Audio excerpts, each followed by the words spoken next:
Hi folks, we're here in the Airway Skills Lab at UCT and we're going to go over a new piece of kit that we've obtained, which is a highly portable intubating video endoscope. This might be a useful video to review if you haven't come across this kit yet, or if you are working with video endoscopes and want to review or refresh your knowledge of how everything fits together. So, in the box, which can be transported quite easily, is the endoscope itself. This is a 5.8mm external diameter chip-in tip video endoscope, which has got an onboard display screen. So it sits on the scope body itself, which you can look on when you're busy working with it clinically. Importantly, it's got a rechargeable battery system and two rechargeable batteries with a battery housing that screws into the scope. You'll also notice that there's a pressure manometer and a seal which protects the scope during cleaning and allows us to do pressure tests before we operate it. So, first thing to do when you're using the scope is to do the pressure test and make sure that the scope is intact.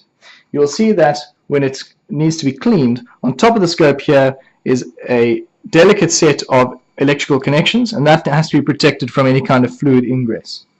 To do that, there is a sealing cap which simply screws on top of the scope and seals it watertight against any solutions, or can also be used for autoclaving the system. You have a pressure manometer and the manometer hose, and this connects on the one side to the manometer, and on the other side it attaches to the pressure seal. Once that's nicely connected, you can then pump up your manometer. You want to aim here at a pressure somewhere in the green range, probably around about 150 millimeters of mercury. What this is doing now is it's making sure that the scope integrity is intact and that there are no leaks from the outside or from the working channel into the inner workings of the scope. You can see here that the pressure is not falling, it's nice and steady, and so we know that the scope is intact. This should be done before every use and after use before the scope is cleaned. Right, so having pressure tested it, now we need to get the scope working. First thing to do is to grab one of the batteries, which should hopefully have been fully charged, and drop it into the battery housing with the positive pole sticking out on the end. This battery housing then screws in neatly into the scope over here, and it makes electrical contact at the same time.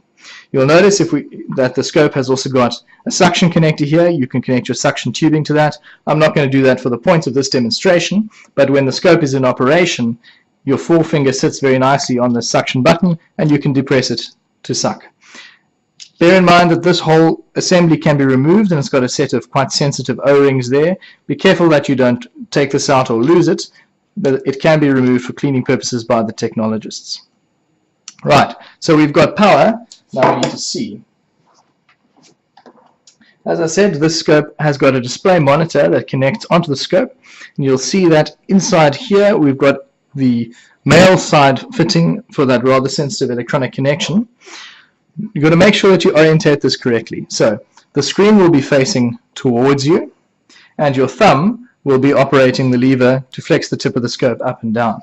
So these two parts then mate together nice and smoothly, and you can see that just wiggling it gently, it slots in carefully, and then you can screw the cap to lock it. This doesn't require any kind of force to operate, so there I've unscrewed it, and just a gentle wiggle, it comes apart. Wiggle it in to lock it in again, and lock the collar.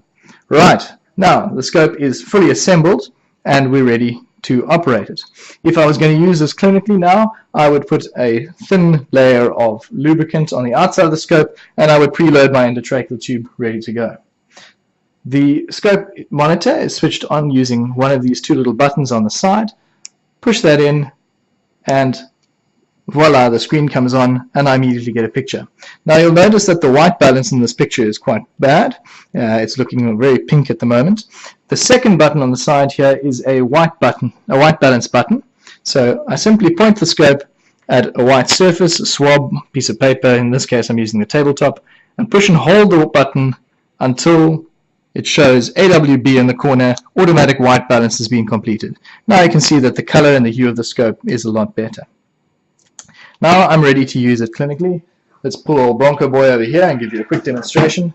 Once again, the outside of the scope will be nicely lubricated and I'll be ready to operate. I'm going to have my thumb operating the flex up and down lever, and that's going to flex the tip of the scope as I'm working.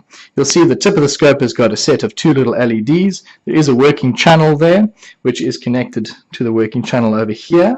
And you notice that now, because I'm wanting to operate the suction, I've got a rubber seal on there so that the suction functions. If this is not sealed by a rubber seal or a syringe, obviously the suction will just suck straight out there. I haven't connected suction tubing for the demonstration.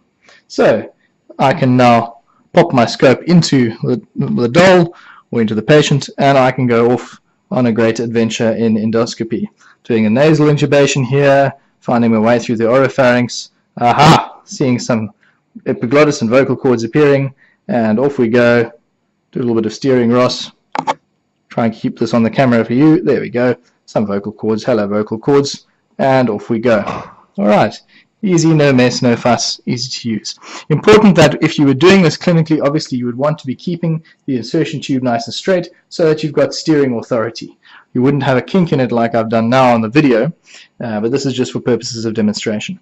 When coming out with the scope, remember not to operate the lever so that the tip is free to move and doesn't damage the Barton cables on the inside.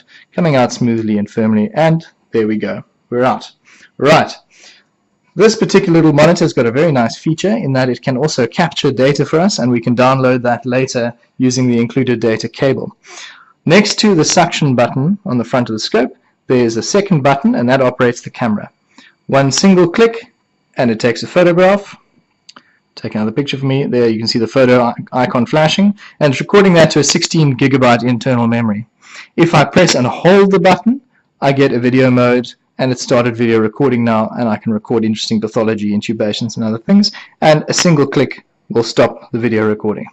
So, very nice feature that is built-in internal memory which is downloadable. When I'm done using the scope, I'm going to press and hold the power button.